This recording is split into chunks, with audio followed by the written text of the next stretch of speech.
Okay, let's get started. So we're just working through an example, and the example is to find or use any method to find the general solution to this differential equation.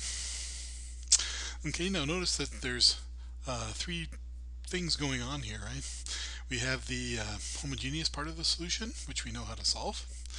We also have, by the way, this is, if you take a look at the characteristic equation, you can see that that's a perfect square, r squared minus 2r plus 1. And so that gives us our homogeneous part. And then you have two forcing functions, but we don't want to do them both, right, at the same time. Let's see, this one we're setting equal to 3e to the t. Notice, by the way, that that is e to the t.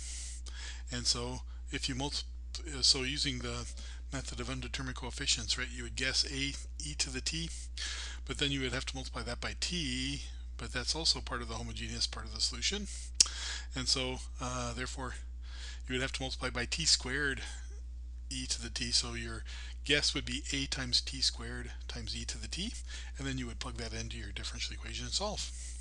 Okay, and so the main point here is that this last one we cannot use the method of undetermined coefficients on, right? Because it's not one of the classes of functions that we have. What are the classes? Polynomials, exponentials, sines and cosines, or products of those three. Okay, in this case we have e to the t divided by 1 plus t squared, and so we're forced into the variation of parameters because that's the only other function we know. So we've also got our y1 and y2. y1 is e to the t, y2 is te to the t, and we are ready to go. All right, so let's get our computations. We have our homogeneous part, y1 and y2. We also have our g of t, and so we compute the Wronskian first. And so that's easy to do. We just get e to the 2t for the Wronskian. So remember that the Wronskian appears in the denominator for u1 and u2. Okay, so let's go ahead and solve for u1 and u2 now. u1 prime is minus y2 times g of t divided by the Wronskian. So we're just plugging things in. E to the t goes there, e to the t goes there. The e to the 2t's go together and cancel each other out. So you're just left with minus t over 1 plus t squared. And of course this is set up now. If you integrate, you can get your, you can integrate by substitution, right? Just, I don't want to use u. How about w dw? W equals 1 plus t squared. Okay, and so you end up just with minus 1/2 times the natural log of 1 plus t squared. And again, notice that we do not add the c here, right? Good. Similarly for u1 prime, sorry, u2 prime, we just did one u2, u1, now we're on u2. From Cramer's rule, we get that u2 prime is equal to y1 times g of t divided by the Wronskian. And so again, we just substitute our expressions in, right? And see what we get. Notice again that we get the e to the 2t there. E to the 2t's cancel. We're left with 1 over 1 plus t squared, which of course we recognize immediately as the derivative of the inverse tangent function. Good. All right, so now we got u1 and u2, and now the particular solution then for this part of the differential equation is just given by u1 y1 plus u2 y2, and so we multiply u1 times y1, and that's where the e to the t came from, and then you multiply u2 times y2, so that's where the e to the t comes from, and so this is your particular solution. Very good. And so altogether then, the full solution to everything, I've already solved this one for you, but we notice that we said that it was a times t squared, right? So the a happens to be 3/2. And so here is the full solution. So again, this is the particular solution for this piece. This 3/2 t squared e to the t is the solution for this piece. And then e to the t times c1 plus c2t, this piece, is the homogeneous part of the solution. Very good. All right. Let's try one more. I think we've got enough time. Let's use variation of parameters to solve this from scratch. Ooh, can I solve it from scratch? Unlike the last problem, we do not know how to get the y1 and y2, right? From this, we don't know how to solve this for the homogeneous equation. So we have to be given those solutions. And so we're told then that y1 is t and y2 is te to the t. Okay, and so now that we have our two solutions, we can go through and solve. And so first thing you should do, put in standard form. I always say that because that's the one thing people tend to forget. So always put it in standard form first. Dividing by the t squared gives us just the 2t as the right hand side, right? And so now I can also compute my Wronskian, which is easy to do. It happens to be t squared e to the t. Good. So now I've got my y1, I've got my y2, I've got my Wronskian, I've got my g of t. Now we just plug things in to the formula and see what we get.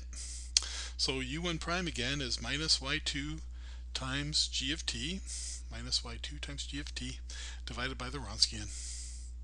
And look, things cancel. How nice. And so u1 is just going to be minus 2t. Again, we don't need the plus c because that would just add extra stuff that we don't need into our differential equation. I should be more specific. That just adds the homogeneous part of the solution back in that we don't really need. All right, and similarly, u2 prime is going to be y1 times g of t up at the top, divided by the Wronskian. And so again, nice things happen. Book problems are beautiful.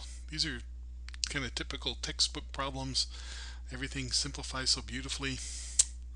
All right, and now we have our u1 and our u2. Do you remember what our ansatz was for the particular solution?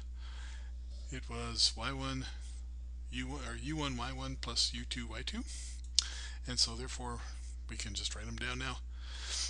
We have our u1 times our y1 plus u2 times y2, and then you can plug those in. Now again, do I need this full solution here when I'm going in? Because remember, was t part of the homogeneous solution? I think it was. So therefore we don't need the 2t. Oops. We can just take the minus 2t squared as the particular part of the solution. Very good. And so now I want to summarize what we're doing here in chapter 3. All of our techniques, we want to think about when to use what. So if you're looking at the homogeneous differential equation with constant coefficients, you know the method. Characteristic equation, 3 parts to the characteristic, or 3 possible outcomes, right? Real, complex, and double root. And so that's most of chapter 3 so far, right? And then we had 2 methods to find y sub 2 given y sub 1 is a solution to this differential equation. Do you remember what those 2 were? One was, I'm emphasizing we already know y1. We have to know y1 first to get y2. One way was to use reduction of order, and in that case we had an assumption that was very similar to variation of parameters, except y2 was v of t times y1 of t. Then you plug this into your differential equation and solve. And a lot of stuff drops out, right? You end up with a differential equation in v. Good. The second way of finding a solution is through the Wronskian, and we compute it 2 ways. And then we equate those 2 ways, right? So the first way is the Abel's theorem, and the second technique is to use the definition. And then you set those 2 things equal to each other. That always gives you a first order linear differential equation in y2 that you can solve. Good. And now finally, in this last part, we have 2 methods for finding the particular solution for the general second order linear differential equation. Notice that this is there's a right hand side here now. First method of undetermined coefficients. That's probably the easiest because you're just guessing. Guess and check, but it requires g of t to be of a particular form, right? G of t has to be polynomial, exponential, sine or cosine, or product of those 3. Second thing is the method we just talked about, variation of parameters. So we just have this formula. We just have a formula for variation of parameters, And yeah, let's maybe go back to the beginning and see what it was. How fast can I go? Come on, go back to the beginning. Here, I'll do this one. There it is. Oops. There it is. Good. This is a summary of variation of parameters right here. So you use this ansatz. We showed that U1 and U2 satisfied these two equations. And then by Cramer's rule, we were able to write down what U1 prime and U2 prime are. Notice that that is minus y2 g of t on this numerator and just y1 times g of t in this numerator. Very good.